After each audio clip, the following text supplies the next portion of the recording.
आज अपनी बात करेंगे जो कक्षा 10 है उसके अंदर प्रश्नावली 1 का एक सवाल, जिसमें बहुत से बच्चे परेशान हो जाते कि क्या करना होता है।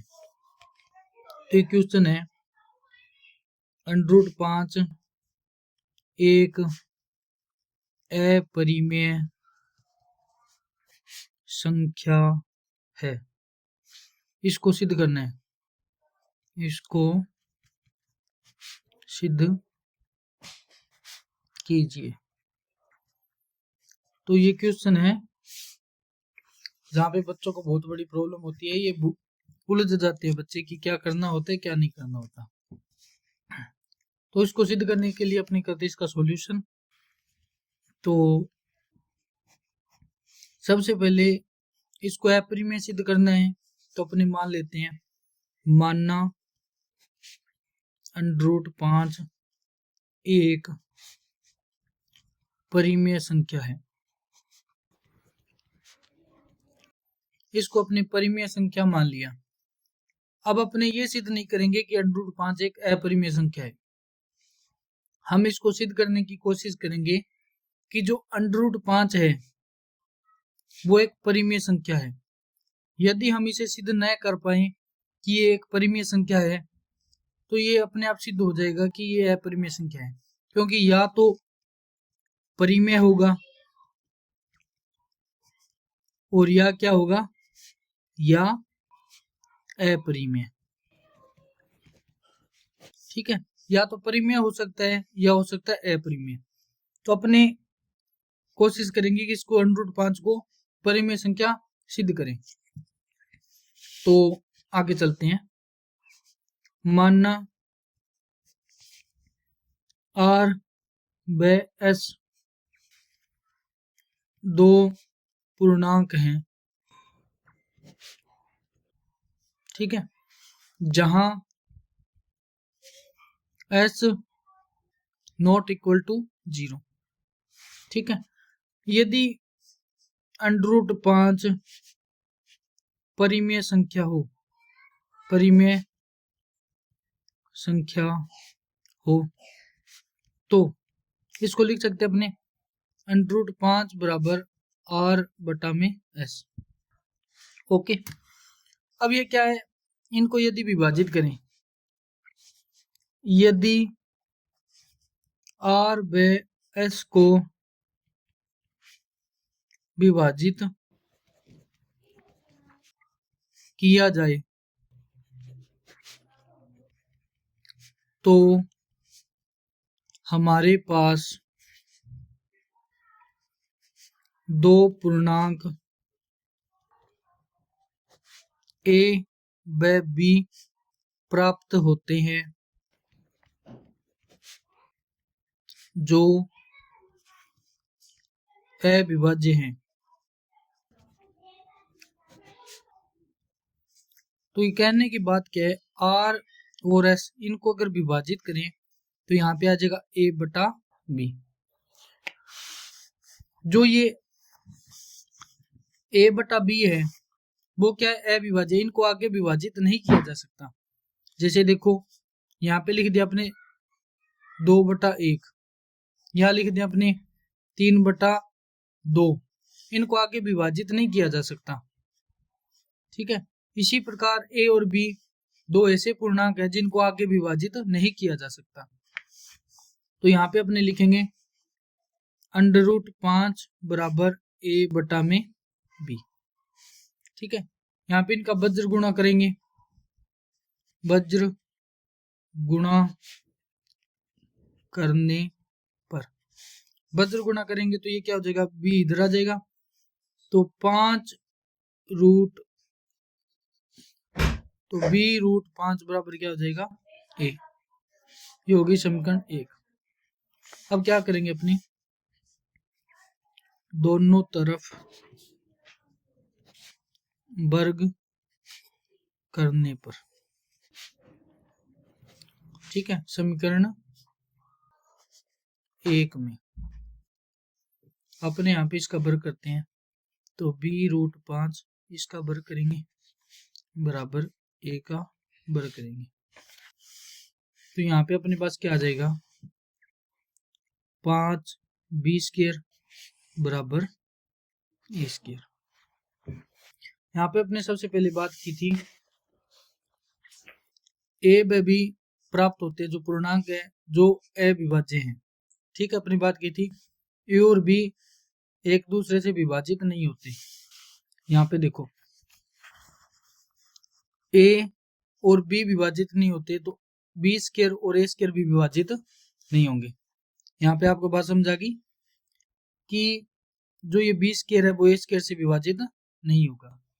तो यहाँ पे एक बात देखो, ए स्क्वायर बी स्क्वायर से विभाजित नहीं होगा तो क्या होगा, ए स्क्वायर 5 से विभाजित होगा। ठीक है, यदि ए स्क्वायर 5 से विभाजित होता है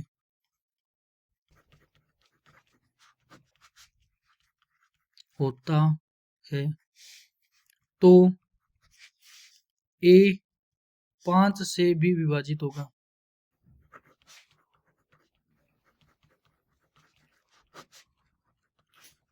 ठीक है, यहाँ पे यदि ए स्क्वायर 5 से विभाजित होता है तो ए 5 से विभाजित होगा, ये बात होगी यहाँ पे। ठीक है, इसको ले लेते समीकरण 2। अब देखो, मानना अपने मान लेते हैं ए बराबर 5 सी भी एक पूर्णांक है जो अविभाज्य है। ठीक है, ये होगी समीकरण 3। तो समीकरण 3 का मान समीकरण, यहाँ पे ये समीकरण मान लो, ये मान लो 4 मान लो। ठीक है, समीकरण 4 में रखने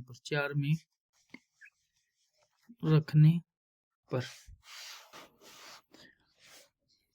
तो ए का मान रखना है 5 कहाँ पे रखना है अपने, यहाँ पे। तो 5 बी स्क्वायर बराबर ए स्क्वायर, ए का मान क्या है 5 तो यहाँ पे लिखेंगे 5 बी स्क्वायर बराबर ए का मान है 5 तो 5 की स्क्वायर।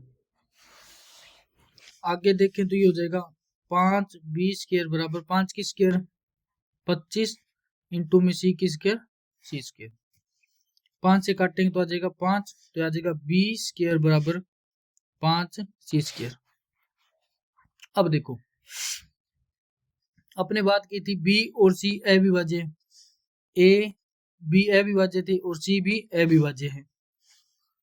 तो यहाँ पे क्या है 5 सी स्क्वायर, ठीक है, बी स्क्वायर से विभाजित नहीं होता।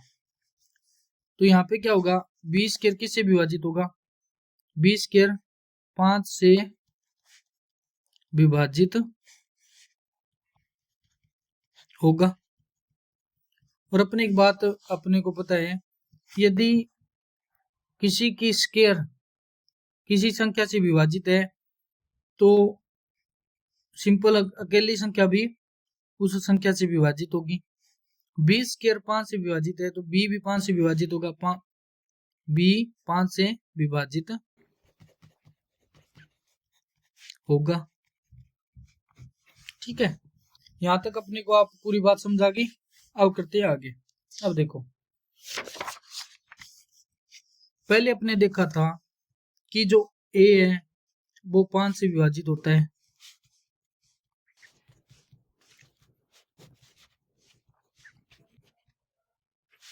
दूसरी बात है जो बी है वो 5 से विभाजित होता है।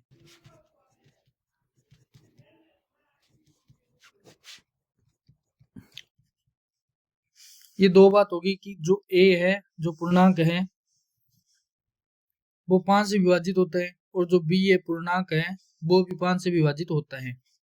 पर अपने जब स्टार्टिंग की थी तब अपने एक बात की थी, ये देखो हमारे पास दो पूर्णांक ए व बी हैं, ठीक है, प्राप्त होते हैं जो अविभाज्य हैं। ठीक है, जो अपनी बात करें अविभाज्य, अविभाज्य का मतलब होता है कोई ऐसी संख्या जो सव्य व एक के अलावा एक के अलावा किसी भी संख्या से विभाजित ना हो।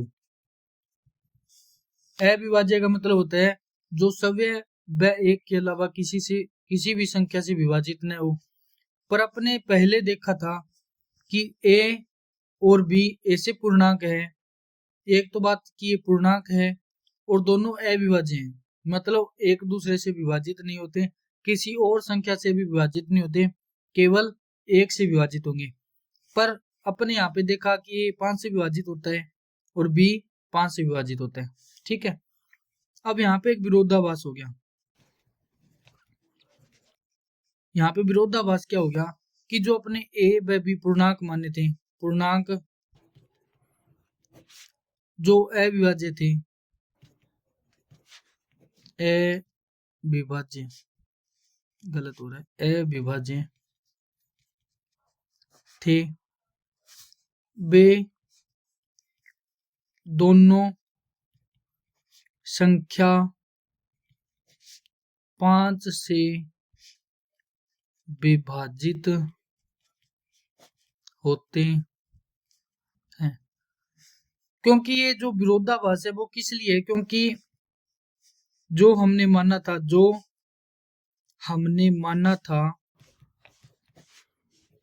कि √5 एक परिमेय संख्या है, हमने इसको परिमेय संख्या माना था, इसकी वजह से ये विरोधाभास उत्पन्न हो रहा है, प्रकट हो रहा है। अतः हमारी कल्पना की संख्या √5 एक परिमेय संख्या है, यह कल्पना गलत है। अतः यह सिद्ध होता है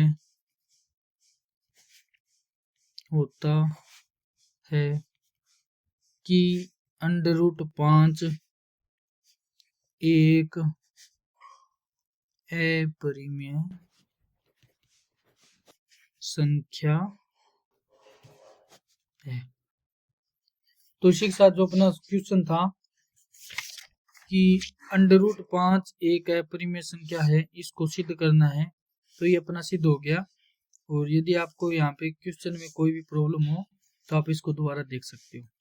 तो धन्यवाद। यदि आपको वीडियो पसंद आई हो तो चैनल को सब्सक्राइब कर सकते हो। धन्यवाद।